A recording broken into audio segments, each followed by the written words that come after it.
Good morning. Good morning. Good morning. Good morning. I think today's Thursday. I think it is Thursday. So I'm gonna wait a couple of moments. I'm sitting here in my driveway. If y'all know me, it's about to be iced coffee and praise time. So I figured I would come and deliver this word before my iced coffee and praise time. Good morning. Good morning. Good morning. Good morning. I do have a word for y'all today. I have a word for y'all today. I do. And for many, it's probably just a reality check, right? Good morning. Waiting for a few more folks to arrive.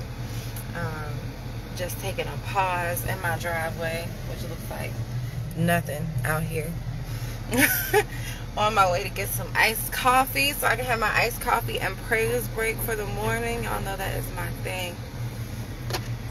So the word I wanted to give y'all today, good morning Antonio, is about when we're looking for things in people and it's just not there. The resource is not there. And a lot of times I get into these conversations, especially about this with people and their parents, the relationship that they've had with their parents. And a lot of times that shapes relationships that we have with other people. But this is really about asking for resources that just aren't available because we feel like they should be available. And I know sometimes that concept is more tangible when we're talking about things. Hello, Marianne. Yes, the praise is contagious. Okay. Good morning, Kim. So, sometimes we may need something, right? We may need something, so we ask for what we need. And we ask a lot of the times the people that are closest to us for what we need. So, let's just say we ask for $100. Now, somebody might be able to say, you know what, I don't have $100 to give you. And I'm sorry, I just don't have the $100. You know, I have 25. I might have 50. They might say, I don't have anything at all. And they pull up their bank account and they show you that it's in the negative. So they say, look, I can show you I don't have anything to give you. You could go to your neighbor and you can, like, neighbor, I need sugar. You know, I need sugar. I'm baking something. I'm in the middle of baking something and I need some sugar. Do you have some sugar? And they can say, you know what, I don't have any sugar. You may be like, of course they have sugar. But they invite you into their home and they open up their cupboards to you and they show you that they don't have any sugar.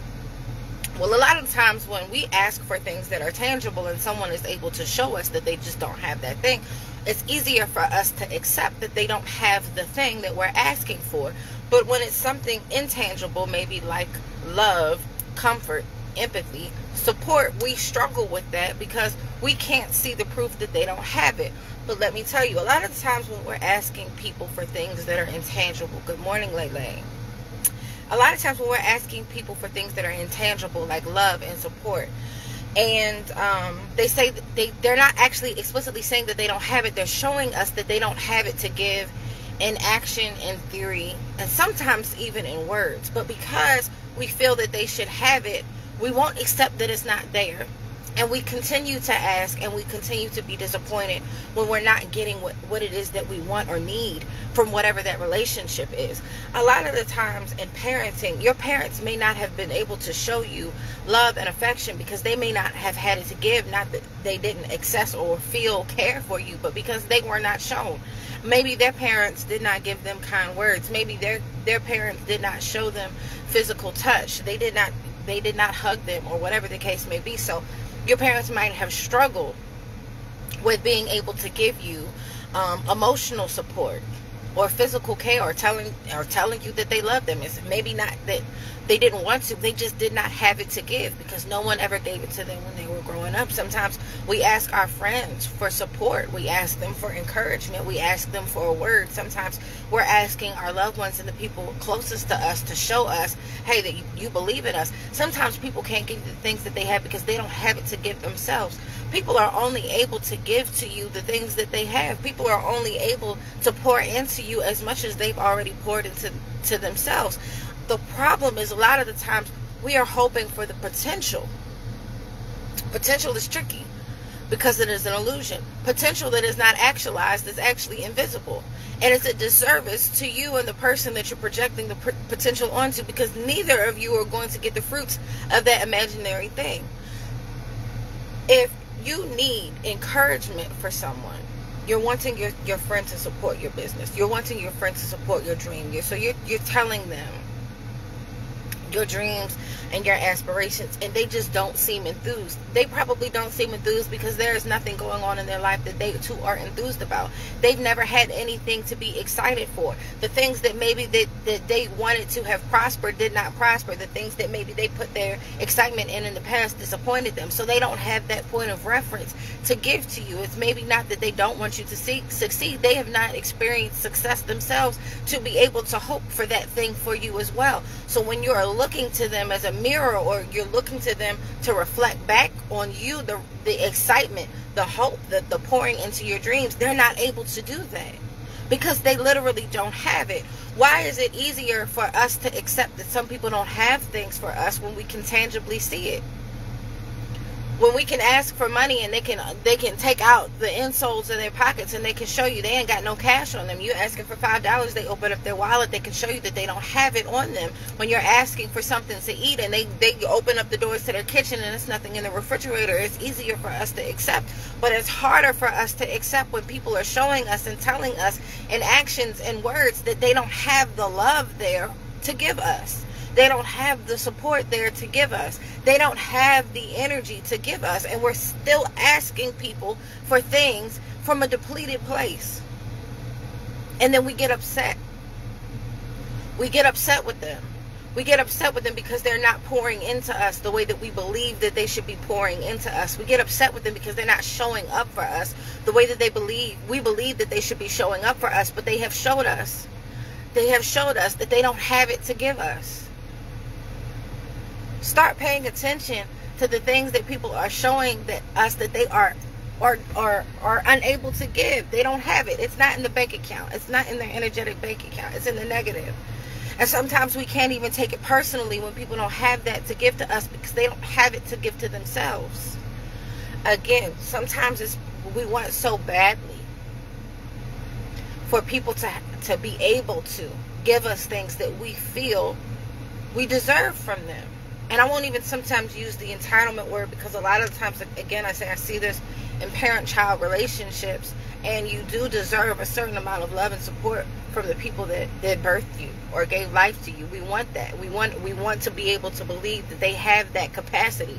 We want to believe that they have the emotional capacity. We want to believe that they have the spiritual capacity. We want to believe that they have the capacity to give these things to us. When in actuality, if we look at them outside of the numbers that we place on them, outside of the relationship, outside of the bloodline connection, or outside of the connection that we've given people, husband, spouse, girlfriend, boyfriend, best friend, or whatever the case may be, when we take the title away and we look at them, and if we step back and we look at the whole of their lives, did you ever ask yourself, you know what, I've never actually seen them have the energy to pour into themselves. Maybe my parents are broken. Maybe parents are people too. That's something that I always say. Maybe they themselves, before they end up having children, had some deficits that they were never able to fill. Maybe they had some voids that they were never able to fill. Maybe they had some issues that they were never able to properly correct. And that did not change when they had kids. Sometimes it made it worse because now they're trying to pull from energy sources that just really are not there. And no, it is not fair to you. But it does take a certain understanding and acceptance at some point that we cannot continuously ask people for things, expect things from people that we know they themselves do not have to give. You may be wanting to lean on your friend in a hard time. Your friend also might be going through a hard time. So your friend may not have the emotional or mental bandwidth to listen to your specific troubles at the moment. They may not have the emotional or mental or spiritual bandwidth to allow you to pour out onto them because they themselves don't have it. They can't offer you a solution. Sometimes people are able to offer you a shoulder to cry on or a listening ear despite what their situation may go through. But it's always an asking, do you even have this to give to me? And when people show you that they don't have it to give, believe them. Because a lot of the times our disappointment is the fact that we continuously ask for something because we don't want to believe that it's true, that they don't have it.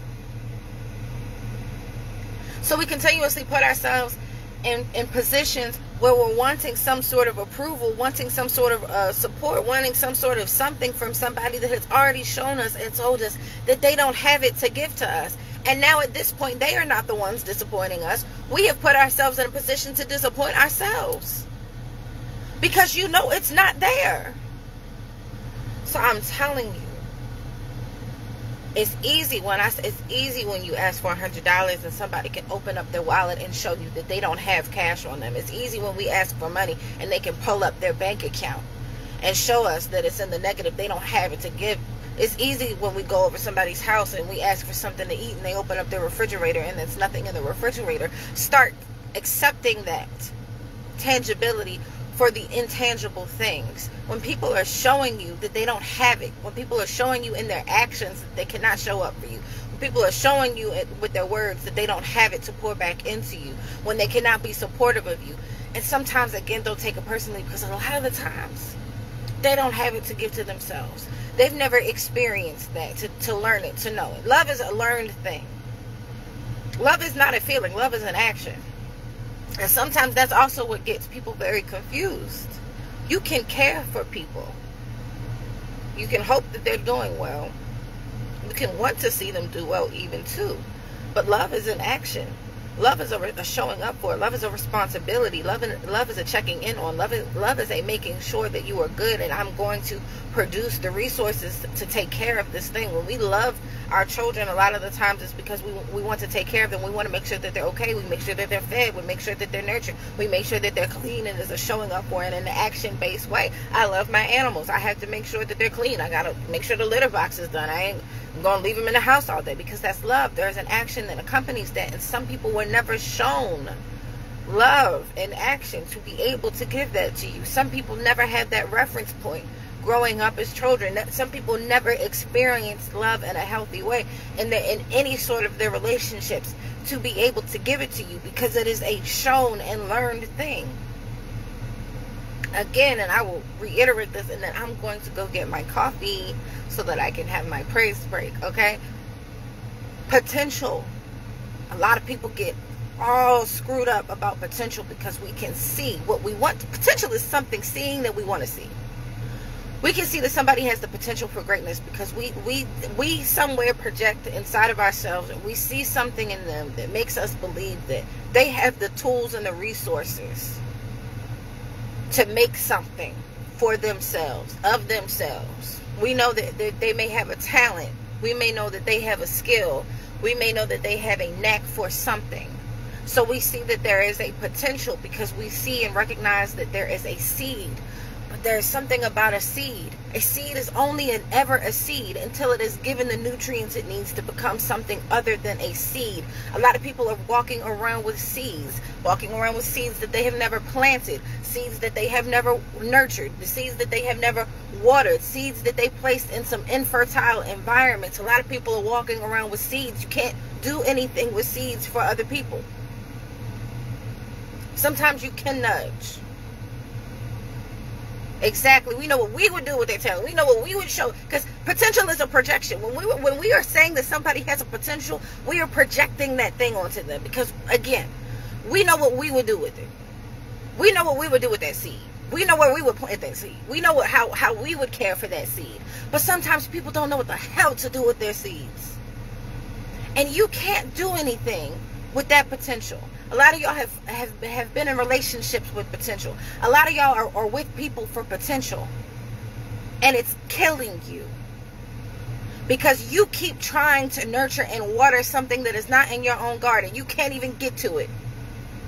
It's beyond offense that you can't get to. You can't do that for other people. You can't cultivate that for other people to grow so that you have something to pull from. That's not how that works. So a lot of y'all have fallen in love with a potential. A lot of y'all have fallen in love with an illusion and an idea that they will be able to love you the way that you need to be loved. A lot of y'all have fallen in love with the potential and illusion that these people have something to pour into you because you believe that it is there within them, inside of them. And guess what? It has never grown. It is not there. And that is the message today. Stop asking for things for people that you know they don't have it. Stop asking and trying to pull from a reservoir that has been dry and may never have seen a drop of water. You cannot get from people what they do not have to give. And the stress that you are feeling, the disappointment that you are feeling has been misplaced into them because they never had it. They never even told you that they had it. The disappointment is in yourself, that you've continuously aligned yourself to be let down, asking for something that does not exist because you wanted it to exist. And it does not exist. You wanted them to be able to be nicer to you, to be kinder to you, to use better word choices with you. But this person doesn't have that to give because they've never experienced it in that way.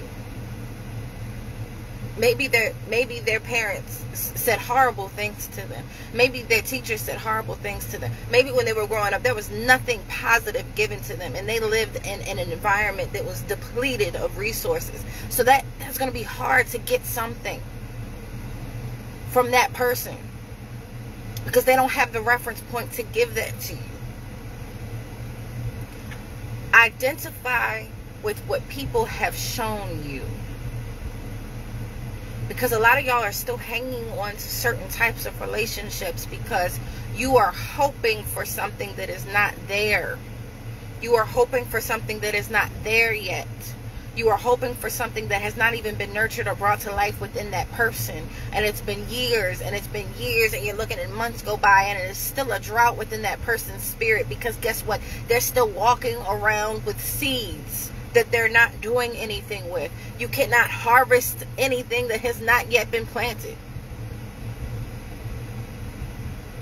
A lot of y'all are hoping to harvest some mess that's withering away right before you, in front of your eyes, and it's showing you that has not bared fruit in a long time. A lot of y'all are hoping for fruit from trees that have shown you they have not flowered in a long time. A lot of y'all are in relationships with people that are fruitless, and you're still asking for fruit. A lot of the time, the reality check is for us. Because we cannot expect a tree without fruit to feed us. The same way you cannot expect a person that does not have a reference point for love, nurturing, care to feed us. They are not feeding themselves. So when people show you that it is not there, when they do not have it to give, stop asking. Love y'all. Have a beautiful day. I'm about to get my coffee and praise on and get up out this driveway. Okay. Be great now, y'all. Love you. Send you a lot of love. Send you a lot of positivity. Send you a lot of light. But I got to go.